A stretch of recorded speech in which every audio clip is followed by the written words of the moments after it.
The movie starts off in Madrid in 1998. We see an old man wearing a long black coat and hat enter a restaurant at night. It is dark outside and raining. The man is known as Father Pylon, who is a priest and the leader of a group of 3 middle-aged female ghost hunters who investigate paranormal activity. The group has been together for quite a long time. As he goes in, he is guided by a man who tells him that he is the first one to arrive. It looks as if he is expecting someone. As he goes inside a separate room and sits down at the table, he then takes out a mysterious file named Gerardo Plana and puts it on the table. The scene cuts to a classroom. The teacher is, mysteriously enough, named Gerardo Plana. While teaching, he is interrupted by a man who comes in to tell him that they must take some people they promised out to eat. Despite Gerardo's refusal, the man says he will be waiting for him and goes away, leaving him hanging. He looks at the class of very uninterested students and tells them they'll continue in the next class. Everyone but a boy named Pablo quickly gets up to leave. Seeing his keen interest, the man offers him an internship as a physicist. Back in the restaurant, Father Pylon is served tea. Another file named Sagrario is put on the table,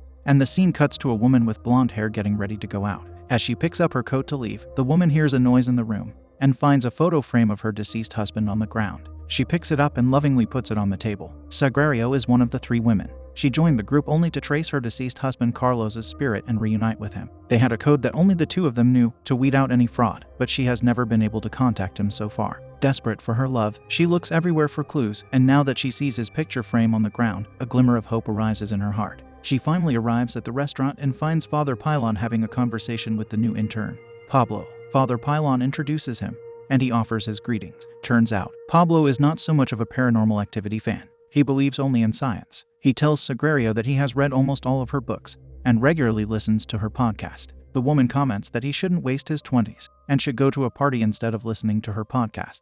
As the woman settles down, the server comes over with her drink. She does not give him a second glance, but by the looks of it, the server, who is named Jesus, is smitten with her. Father Pylon feels bad for the poor man and breaks his trance by asking him to take away his glass. As the man leaves, Father looks at Sagrario and is concerned for her, asking if she is all right. She quickly confesses that Carlos is trying to contact her because this evening his picture fell over and the room got really cold. Father Pylon sighs and tells her to stop dwelling in the past. She gets disheartened and immediately stops talking about Carlos. As she looks around, she finds that the other members, Paz and Gloria, are not present. Sagrario comments that Paz must be totally caught up with her grandkids. Paz is the documentarian of the group, and she is also a doting grandmother. On the other side of the city, true to her title, Paz is swarmed with her grandkids. She suddenly gets a call from her daughter, who says that she can't come home, implying that Paz would need to babysit the children longer than expected. She calls back and informs Sagrario, who is sitting in the restaurant. Sagrario had already predicted this outcome earlier, and immediately understands that she won't come. Meanwhile, Gloria,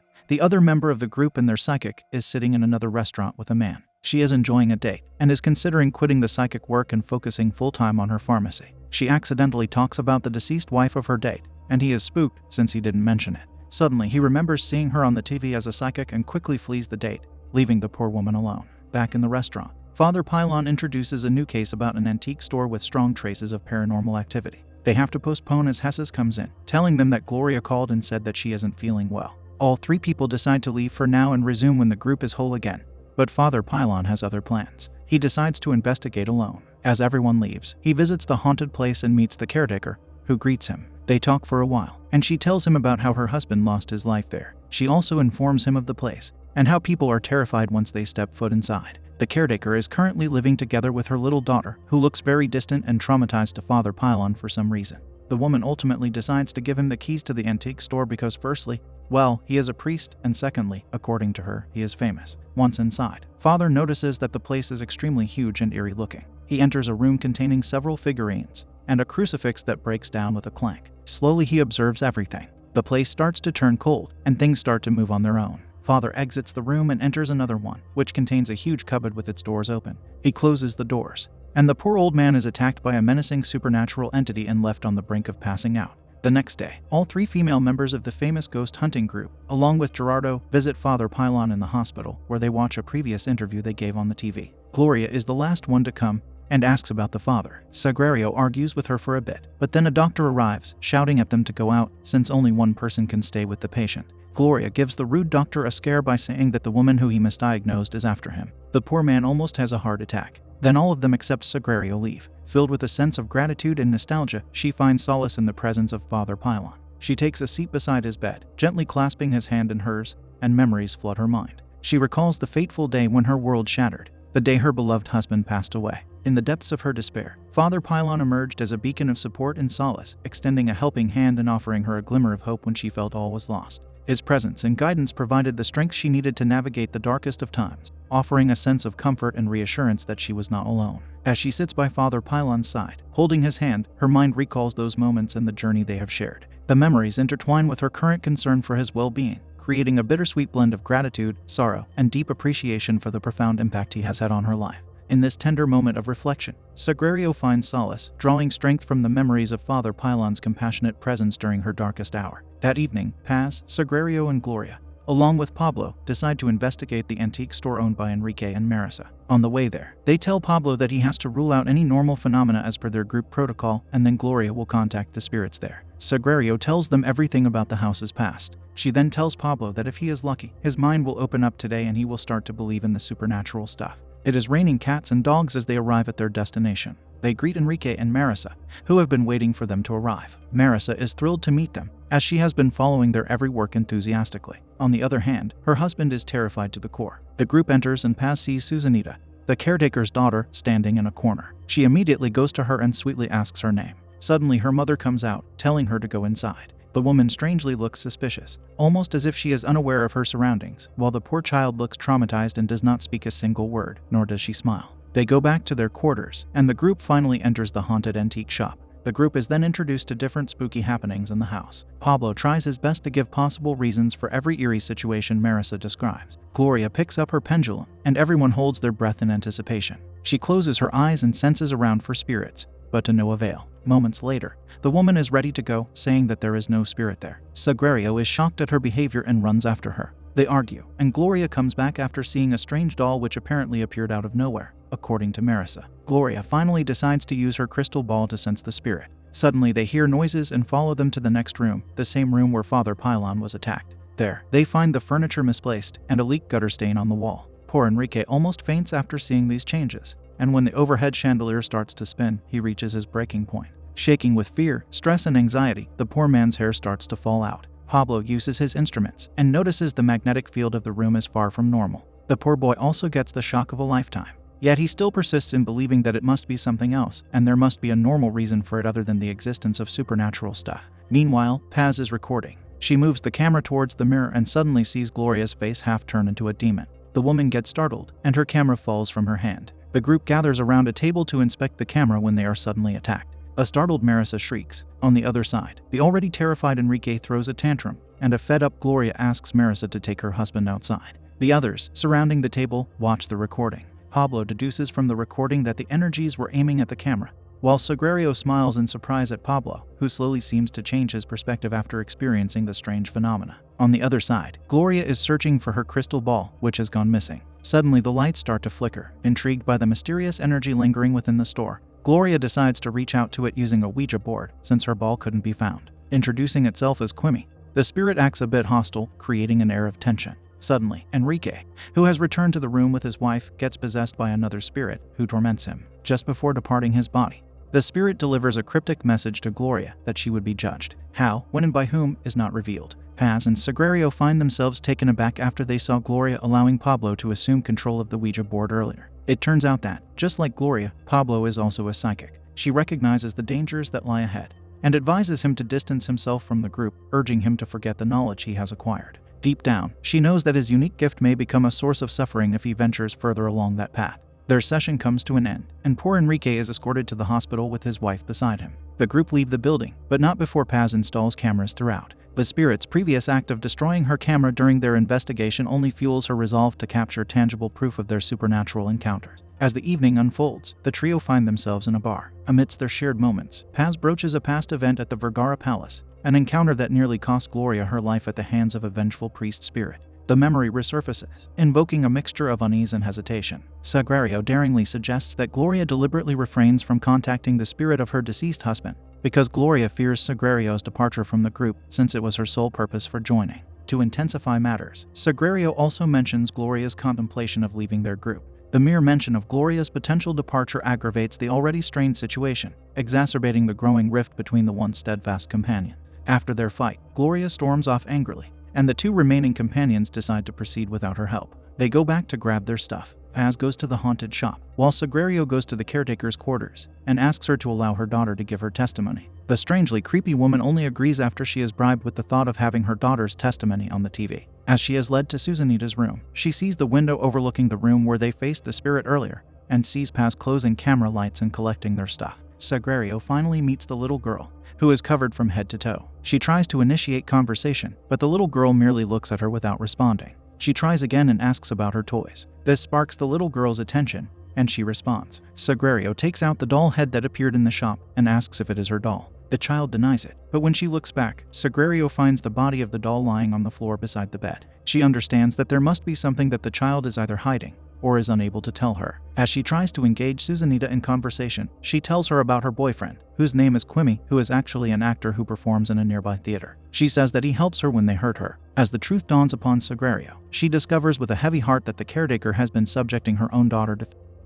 Simultaneously, Paz stumbles upon distressing footage that confirms the caretaker's abusive behavior. Consumed by a sense of urgency, Paz's eyes widen in horror as she witnesses the caretaker secretly passing a knife, undoubtedly intending to end Sagrario's life. Without a moment's hesitation, Paz springs into action, racing towards the residence. She presses the doorbell just in the nick of time, preventing the caretaker from executing her sinister plan. Paz's arrival serves as a crucial distraction, creating a precious window of escape for Sagrario and the caretaker's daughter from imminent danger. However, the cunning caretaker soon realizes the ploy and launches a ferocious assault. With Sagrario at the mercy of her assailant, all hope seems lost. However, fate intervenes as Gloria, out of nowhere, makes a timely entrance. In a moment of respite, she playfully remarks that she cannot leave the two alone even for a brief instant, injecting a much-needed dose of lightheartedness amidst the chaos. Overflowing with gratitude, Sagrario turns to Gloria and expresses her sincere thanks for saving her life. Soon, the police arrive on the scene, their presence a harbinger of hope and justice. Swiftly, they apprehend the deranged woman, ensuring that she will face the consequences of her heinous actions. In this crucial moment, Susanita's plight finally finds respite. Freed from the clutches of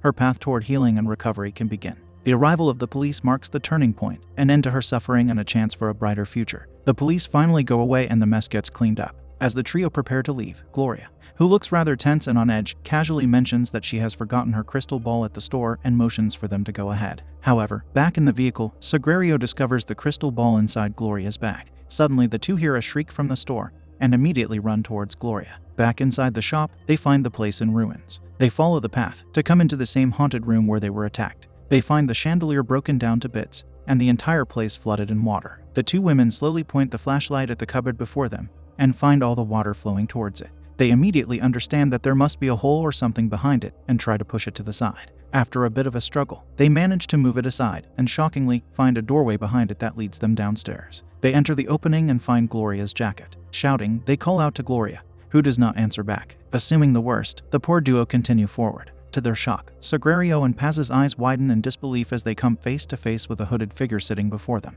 As they look closely below the hood, dread fills their hearts, because they realize that it is Gloria herself. But this is not the Gloria they know and trust. It is the malevolent demon that tormented them before and who has now possessed their friend. The demon motions for Sagrario to sit in the chair before him. Paz looks around and finds a little sharp knife. She asks what it is, and the demon playfully answers that it's a gift for her granddaughters. The loving grandma immediately gets angry. After hearing the spiteful demon talk about her grandchildren, and without a second thought to her safety, shouts at the deadly being, "Bravo, Granny." On the other hand, Sagrario tries to outsmart the demon by slowly sitting down on the chair before him and asking what he wants. She assures him that she will help him achieve his goals, as long as he leaves her friend. For a split second, it seems as if Gloria has fought her way through the demon, and calls out to Sagrario, asking if she is really her friend. The demon is angry at them for taking out the woman, when he was merely having fun with her. It turns out that this demon was the one making the woman hurt her.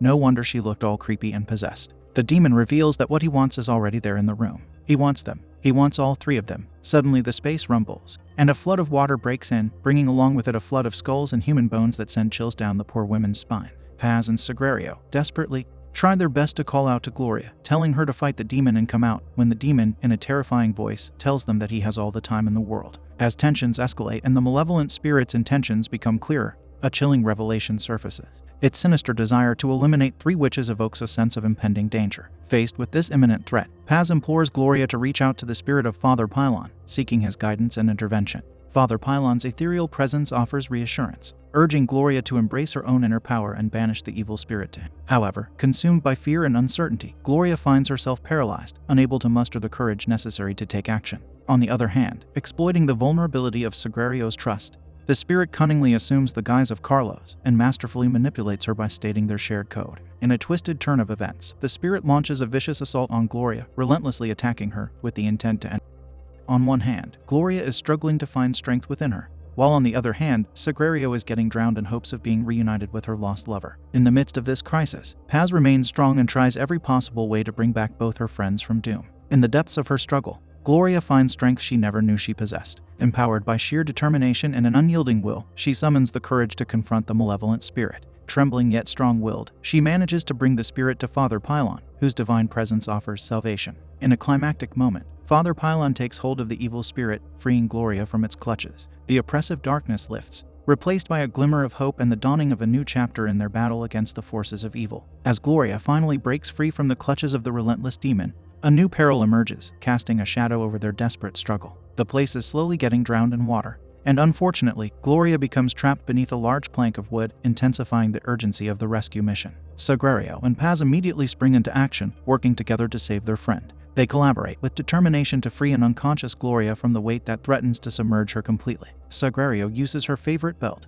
that belonged to her husband, to tie and move the heavy weight. Amidst their efforts, Sagrario's belt slips away, sinking into the depths of the water. It serves as a symbolic reminder of her readiness to let go and move forward from her husband's memory, embracing the courage to face new challenges. Ultimately, the true identity of the malevolent spirit is also revealed. He turns out to be Manuel Isidro Sarmiento, a priest who tragically perished in a fire at the antique store's location. Driven by a desire to surpass his rival's tally, he targeted 3 more witches, namely Paz, Gloria, and Sagrario, as his intended victims. Finally escaping the nightmarish ordeal, the group finds solace and safety at their familiar refuge, the restaurant that has become their sanctuary. Within those comforting walls, they receive the unsettling news of Father Pylon's demise from the unexpected arrival of Gerardo. With heavy hearts, they recount the harrowing events, seeking solace in the shared experience, accompanied by glasses of whiskey to numb the pain. Though Father Pylon, the leader that brought them together, has departed this world, the unbreakable bond between the 3 women remains steadfast. United by their shared purpose to help others and end evil, they make a collective decision to continue their collaborative efforts, facing the forces of darkness with renewed resolve.